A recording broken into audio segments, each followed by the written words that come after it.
அஸ்ஸலாமு அலைக்கும் வரஹ்மத்துல்லாஹி வபரகாத்துஹு. மிஸ் பண்ணாம நான் சொல்ற ஒரு விஷயத்த கேளுங்க. நான் உங்களுக்கு ஒரு முக்கியமான விஷயத்த பத்தி தான் சொல்லப் போறேன். ஆமாங்க, உங்க கூடவே ஒரு உளவாளி சுத்திக்கிட்டு இருக்காரு. அத பத்தி உங்களுக்கு தெரியுமா? ஆமாங்க, அது மட்டும் இல்ல, ரகசியம் பேசுறவங்க ரொம்ப ஜாக்கிரதையா இருக்கணும். அது மட்டும் இல்லங்க, நம்மளுடைய ஃபோன் நம்பர்கள்லாம் லீக் ஆகி சில டேட்டாக்கள்லாம் விற்கப்படுதாம். ரொம்ப பெரிய அளவுல விற்கப்பட்டுக்கிட்டு இருக்குது. அத பத்தி உங்களுக்கு தெரியுமா உங்களுக்கு? ஆமாங்க, அந்த உளவாளி வேற யாரும் இல்ல, நம்ம பாவிக்கிற இந்த ஃபோனு தான்.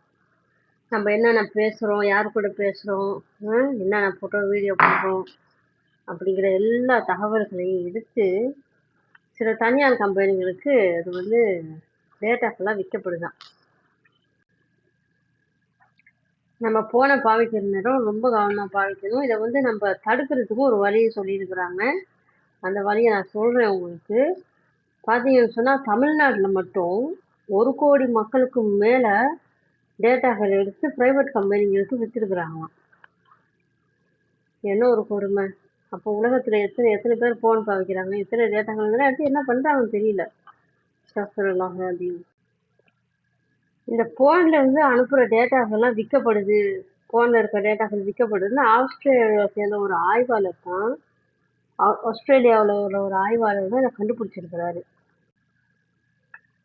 நம்ம எப்படி நினைச்சுக்கிறோம்னா, நம்ம வந்து யாருக்கும் தெரியாம சேட் பண்றோம், யாருக்கும் தெரியாது. ம் நம்ம ஃபோனை யாரும் பார்க்கறது இல்ல, நம்ம வந்து லாக் பண்ணி வச்சிருக்கிறோம், நம்ம ஒரு கோட்வேர் யாருக்கும் தெரியாது அப்படிலாம் நினச்சிக்கிட்டு இருக்கிறோம். இந்த ஃபோனை ஏன்டா பாவிக்கிறோம்னு தோணுது. அவ்வளோ பெரிய விஷயங்கள் இந்த ஃபோனை வச்சு செஞ்சுருக்கிறாங்க. என்ன சொல் நம்ம ஃபோனில் வந்து சில செட்டிங்ஸ் இருக்குதான்.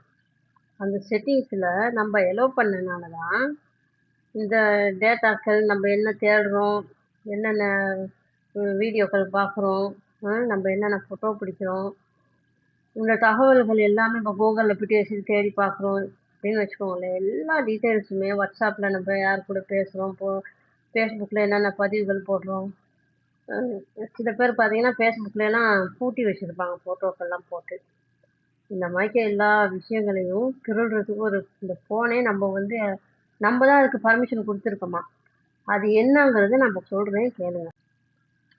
நம்ம ஃபோனில் வந்து செட்டிங் அப்படின்னு ஒன்று இருக்கு இல்லையா, அந்த செட்டிங்கில் போனீங்கன்னா நிறைய ஆப்ஷன் கொடுத்துருவாங்க. அதில் கூகுள் சர்வீஸ் அப்படின்னு ஒரு செட்டிங் இருக்குது. அதை வந்து ஒன் பண்ணி பாருங்கள்.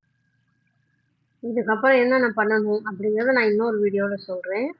இந்த கூகுளில் போய்ட்டு கூகுளில் நம்மளுடைய அக்கௌண்ட் இருக்குது இல்லையா, அதில் தான் போய்ட்டு இந்த செட்டிங்லாம் செய்யணும். அதுக்கு தொடர்ந்து ஃபாலோ பண்ணுங்கள் என்னோடய பேஜை. சப்ஸ்கிரைப்